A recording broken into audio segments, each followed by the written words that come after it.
좋아요, 구독은 큰 힘이 됩니다. 면회소 유리창 너머로 아들이 앉아 있었다. 한미정은 오랜만에 얼굴을 마주한다는 설렘보다 이상한 기분이 먼저 들었다. 유리창에 앉은 기훈의 표정은 밝지 않았다. 눈 밑에 푸르스름한 멍이 있었고 입술 한쪽도 부어 있었다. 순간 심장이 철렁 내려앉았다. 미정은 아무렇지 않은 척 물었다. 기훈아, 어디 아팠어? 기훈은 고개를 저었다. 아주 작게. 말도 어눌했다. 표정이 자꾸 굳어갔다. 답답한 유리창 사이 스피커로 들려오는 아들의 목소리는 평소와 달랐다. 몇 달 전 훈련소에서 막 나왔을 때 그 눈빛이 아니었다. 엄마, 그냥 조금 다쳤어요. 말은 그렇게 했지만 그 말이 거짓이라는 건 눈으로 느껴졌다. 누군가에게 맞은 자국이었다. 단순한 낙상으로는 생기지 않을 모양새였다. 그 순간이었다. 기훈 옆으로 지나가던 남자 하나가 눈에 들어왔다. 군복 차림의 중사. 팔에 권위를 새긴 듯한 태도. 그는 기훈의 어깨를 툭 치며 무언가 중얼거렸다. 미정은 그 입모양을 읽을 수 있었다. 조심해. 기훈의 눈동자가 흔들렸다. 그 짧은 한마디에 기훈은 고개를 푹 숙였고 말문을 닫았다. 미정은 무언가 단단히 틀어졌다는 걸 직감했다. 면회 시간이 끝나자 병사들이 줄지어 빠져나갔다. 기훈은 돌아보지 않았다. 혼자 남은 미정은 자리에서 일어나지 못한 채 한참을 그대로 있었다. 눈물이 날 것 같았지만 꾹 참았다. 누가 내 아들한테 손을 댄 거냐? 말은 안 해도 눈빛으로도 알 수 있었다. 내 아이가 얼마나 맞았는지, 그게 얼마나 자주였는지, 그리고 그걸 덮으려는 자가 얼마나 가까이에 있었는지도. 마지막 장면. 미정의 눈이 흔들린다. 하지만 그 눈빛 끝엔 미묘한 변곡이 생겨났다. 지금은 혼란이지만 곧 결심이 될 눈이었다. 한미정은 집에 돌아와도 쉬지 않았다. 전기밥솥 보온등만 켜진 어두운 부엌에 앉아 면회 때 기훈의 얼굴을 되새겼다. 멍 자국이 선명했다. 입술 위쪽에선 굳은 피가 아직 덜 닦여 있었다. 기훈은 거짓말을 못하는 아이다. 분명히 무언가를 참고 있었다. 그리고 그걸 시킨 사람이 있었다. 미정은 노트북을 켜고 인터넷을 검색하기 시작했다. 군부대 가혹행위, 면회 때 멍, 부대 내 폭력. 검색 결과는 많았다. 그러나 대부분은 익명 제보, 지워진 글, 진실이 묻힌 이야기였다. 그러다 블로그 하나를 찾았다. 제대한 지 한 해쯤 된 병사의 글. 기훈과 같은 부대. 글 속엔 장중사라는 이름이 반복됐다. 선임병보다 더 무서웠다는 사람.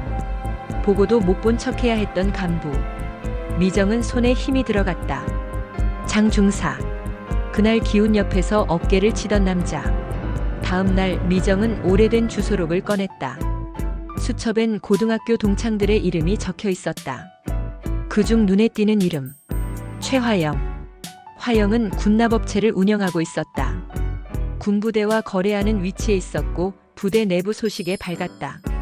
미정은 전화를 걸었다. 화영아, 혹시 요즘도 부대 쪽 일이랑 연결돼 있지? 화영은 반가운 듯 웃었다. 있지. 왜? 누구 하나 부탁할 일 있어? 미정은 단도직입적으로 물었다. 장중사라고 알아? 기훈이 부대에 있어. 화영은 한참 침묵했다. 그리고 조용히 말했다. 그 사람 옛날부터 말 많았던 사람이야. 근데 묻히더라. 지금 시작이구나 싶었다. 아무것도 모르는 척 고개 숙였던 아들 대신 이제는 내가 눈을 뜰 차례였다. 최화영과의 대화 이후 한미정은 마음이 무거워졌다. 장중사의 이름 앞에 따라붙는 예전부터 말 많았다는 표현이 묘하게 걸렸다. 왜 그런 사람을 가만히 두는 걸까? 그 부대는 도대체 어떤 곳이기에? 미정은 잠을 이루지 못한 채 새벽녘에 조용히 불을 켰다. 기훈의 군복 사진을 꺼내 앨범에서 바라보다 문득 머릿속에 스친 생각 하나. 내가 직접 가보면 되잖아. 다음 날 미정은 직접 부대 근처까지 갔다. 부대 정문까지는 일반인 출입이 금지되어 있었지만 주변 상가를 돌며 조심스럽게 말을 걸었다. 식당 아주머니, 세탁소 주인, 담배가게 청년. 처음엔 다들 조심스러워했지만 미정의 눈빛이 흔들림 없자 입을 열기 시작했다. 그 부대 좀 시끄럽긴 했죠. 얼마 전에 응급차도 왔다 갔다 했어요. 장중사요? 그 사람은 저도 자세히는 몰라요. 근데요, 이상하긴 했어요. 애들이 다 표정이 어둡고 누구 하나 웃지를 않더라고요. 그 말에 미정은 어렴풋한 퍼즐이 맞춰지는 듯한 기분이 들었다. 부대 안에서 무언가 잘못되고 있다는 걸, 그 중심에 기훈과 장중사가 있다는 걸. 미정은 다시 최화영을 찾았다. 화영의 사무실로 직접 찾아가 조용한 목소리로 말했다. 기훈이가 입원했어. 낙상이라더라. 근데 너라면 믿겠니? 화영은 당황한 듯 얼굴을 돌렸다. 미정아, 나도 그쪽이랑 거래는 하지만 내부 일은 모른다니까. 아니, 너 알고 있잖아. 미정은 화영을 똑바로 바라봤다. 장중사, 네 매형이지? 그 말에 화영의 손이 순간 멈칫했다. 그 미세한 정적은 거짓보다 더 정확한 대답이었다. 진실은 늘 가까운 곳에 숨어 있었다. 숨기고 싶은 자가 가까우면 가까울수록 그 악취는 더 진하게 풍겼다. 이제 거기까지 간다. 숨긴 자의 코앞까지. 한미정은 기훈이 입원한 병원으로 향했다. 외출 허가를 받은 상태라고 들었다. 병실 앞에서 깊게 숨을 들이마시고 문을 열자 기훈은 벽을 보고 누워 있었다. 미정은 조용히 걸어가 침대 옆에 섰다. 기훈의 얼굴엔 여전히 멍이 남아 있었다. 눈밑이 어두웠고 입술은 바싹 말라 있었다. 기훈아. 기훈은 천천히 돌아봤다. 그리고 힘겹게 웃었다. 엄마 또 왔네. 그 미소가 더 아팠다. 아무렇지 않은 척하는 아들의 얼굴이 차라리 울고불고 소리쳤으면 좋았을 것을. 미정은 기훈의 손을 살며시 잡았다. 그리고 낮은 목소리로 말했다. 내가 말 안 해도 돼. 다 알 것 같아. 근데 내가 이대로 있진 않을 거야. 기훈의 눈빛이 흔들렸다. 그 말이 무슨 의미인지 아는 듯 했다. 하지만 입을 다문 채 고개를 돌렸다. 병원을 나선 미정은 한 지인에게 연락했다. 군 병원 CCTV가 녹화되는 시스템을 잘 아는 사람. 적당한 비용을 제시하자 그 사람은 조용히 움직였다. 며칠 후 미정은 USB 하나를 받았다. 그 안에는 병실에 설치된 CCTV 영상 일부가 담겨 있었다. 재생을 누르자 새벽녘. 장중사가 문을 열고 들어오는 장면이 있었다. 기훈은 자는 척하고 있었고 장중사는 주변을 살핀 뒤 조용히 다가갔다. 그의 입에서 나온 말. 이건 마지막 경고야. 말 한마디만 흘리면 나만 안 끝나. 기훈은 미동도 하지 않았다. 하지만 이 장면 하나로 모든 게 드러난 셈이었다. 사람은 말로 진실을 가릴 수 있어도 눈빛은 가릴 수 없다. 그리고 영상은 눈보다 더 정직하게 진실을 말해준다. 이제 남은 건 이걸 어디에 꺼내 놓느냐였다. 지금부터는 나의 시간이니까. 좋습니다. 복수국의 본격적인 시동이 걸리는 구간으로 긴장감과 몰입감을 더 높였습니다. 한미정은 거실 탁자 위에 USB를 올려두고 한참을 바라봤다. 영상은 분명 결정적인 증거였다. 하지만 곧장 군에 제출하긴 꺼림칙했다. 장중사가 어떤 사람인지 이미 알고 있었기 때문이다. 위에서 덮어버리면 그만이다. 기훈이 더 위험해질 수도 있다. 미정은 한참을 고민하다 다시 최화영을 찾았다. 화영은 불편한 표정으로 맞이했다. 또 무슨 일이야? 미정은 아무 말 없이 USB를 내밀었다. 이거 네가 좀 봐. 그리고 이걸 어떻게 써야 할지 같이 고민 좀 해. 화영은 망설였지만 결국 재생 버튼을 눌렀다. 영상이 끝나고 화영은 아무 말도 하지 않았다. 그저 창밖을 오래 바라봤다. 내가 이걸 감찰 쪽에 넘기면 너도 다칠 수 있어. 장중사만 문제가 아니잖아. 너도 그 라인에 있었을 거 아냐. 화영은 고개를 천천히 끄덕였다. 맞아. 나도 자유롭진 않아. 하지만 내가 입 다문다고 끝날 일은 아닌 것 같아. 미정은 한숨을 내쉬었다. 그럼 같이 끝내자. 며칠 후 미정은 장중사에게 접근했다. 공식적인 경로는 아니었다. 거짓 제보자로 위장해 부대 외부 장비 처리 건으로 꺼내 앉힌 자리였다. 미정은 마치 내부 정보를 알고 있다는 듯 태연하게 말을 건넸다. 요즘 창고에 쌓인 장비들 많던데 적당히 처리하면 좋잖아. 이참에 서로 좋은 일 한번 만들어 보는 거지. 장 중사는 의심스러운 눈빛으로 미정을 바라봤다. 어디서 이런 얘기를 들었습니까? 어디서든. 중요한 건 지금이잖아. 이제 와서 누가 다 캐묻겠어. 당신도 쌓아놓은 게 있지 않나? 잠시 침묵이 흐르고 장 중사의 입꼬리가 올라갔다.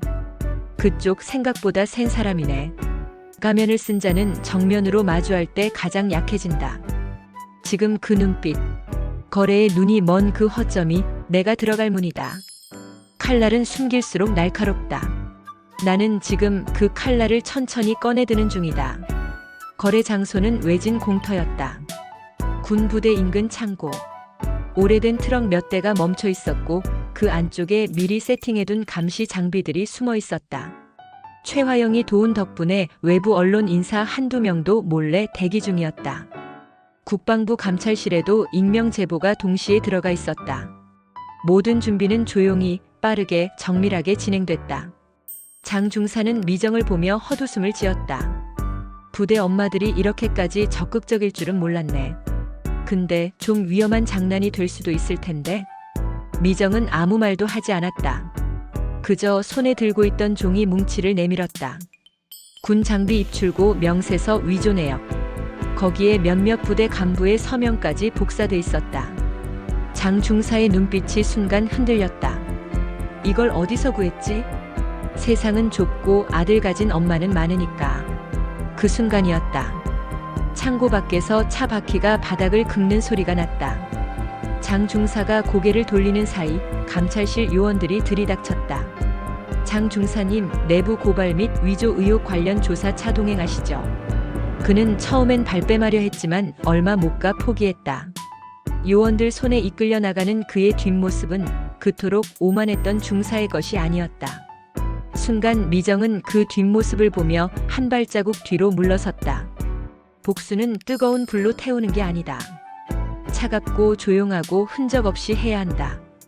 그 사람의 이름을 부르지 않아도 그 죗값이 전부 낱낱이 드러나는 순간. 그게 진짜 복수니까. 좋습니다. 장 중사는 구속되었다.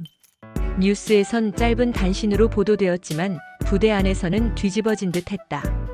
그의 휴대폰에서는 다수의 병사 폭행 영상과 군납 관련 외부 인사들과의 통화 녹취가 나왔다. 기훈의 이름도 그 파일 안에 들어있었다.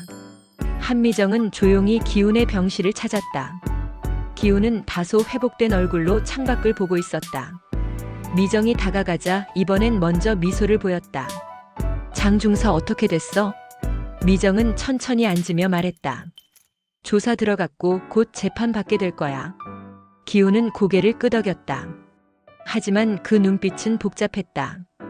말로 설명할 수 없는 무언가가 가슴 안에서 뒤엉켜 있었을 것이다. 맞서 싸우지도 못한 자신에 대한 부끄러움, 그래도 어머니가 지켜줬다는 안도감. 미안해, 엄마. 그 한마디에 미정의 눈시울이 붉어졌다. 그 말 나중에 꼭 누군가한테 해줘. 너보다 약한 애가 생기면 그땐 내가 지켜주는 사람 돼야 해. 병실엔 잠시 고요가 흘렀다. 하지만 그 고요 속에서 모든 게 정리되고 있었다. 며칠 뒤 뉴스엔 새로운 이름이 등장했다. 최화영. 군납 비리 의혹 관련자로 입건. 여러 부대 장비 입출고 내역 조작 혐의. 장 중사의 친인척, 내부 자산 이득 혐의. 미정은 TV 앞에 앉아 침묵한 채 보도 내용을 지켜봤다. 기훈은 옆에서 조용히 물었다. 엄마, 이건 또 뭐야? 미정은 리모컨을 내려놓으며 말했다. 그냥 정리될 게 정리되는 거지. 가장 깊이 숨은 진실은 가장 가까운 곳에서 벌어졌다. 나를 도와준 줄 알았던 손이 사실은 같은 피로 물들어 있었다. 그래서 나는 끝까지 갔고 거기서 마주한 건 진짜 끝이었다. 어쩌면 이 복수는 반쪽짜리였을지도 모른다. 하지만 아이 앞에선 온전히 완성된 것이어야 했다. 최화영은 조사를 받고 있었다. 언론은 연일 군 내부 커넥션이라는 단어를 반복했다. 장 중사의 이름은 어느새 잊혔지만 그가 남긴 흔적은 연쇄적으로 드러나고 있었다. 한미정은 오래된 노트를 꺼냈다. 주소록 한쪽엔 화영의 이름이 그대로 남아 있었다. 연필로 그어진 가는 선 하나. 미정은 그 위에 볼펜으로 끝이라 썼다. 며칠 후 기호는 완전히 회복돼 복귀 준비를 하고 있었다. 미정은 조용히 아들을 바라보다 말했다. 이제 넌 아무 일 없던 것처럼 살아도 돼. 엄마가 그 일들 다 묻어뒀으니까. 기호는 그 말에 아무 대답도 하지 않았다. 대신 묵묵히 고개를 숙이며 다시 거수경례를 했다. 미정은 웃었다. 아들이 자라난 걸 실감한 순간이었다. 그리고 스스로에게도 처음으로 이렇게 말할 수 있었다. 잘했다. 어느 늦은 밤, 미정은 봉투 하나를 꺼냈다. 그 안엔 영상과 기록들이 남아 있었다. USB 명세서 사본, 관련자 리스트. 모두 태워버릴 준비를 했다. 하지만 마지막으로 봉투 안에 남은 쪽지 하나를 꺼냈다. 화영에게 준 쪽지. 그 위엔 단 한 문장이 아들의 아픔에 눈 감은 데가 이제 당신 차례야. 적혀 있었다. 불길이 천천히 종이를 삼켜갔다. 화염 속에서 미정은 비로소 고개를 들었다. 나레이션. 누군가는 말했었다. 엄마는 약하다고. 하지만 세상에서 가장 무서운 사람은 아이를 지켜낸 엄마다. 끝까지 누구도 모르게 조용히 완벽하게. 클로징 멘트. 지금 이 이야기가 당신 가슴에 흔적을 남겼다면 한미정처럼 끝까지 포기하지 않는 사람을 기억해 주세요. 그리고 그런 사람은 당신 곁에도 분명히 있습니다.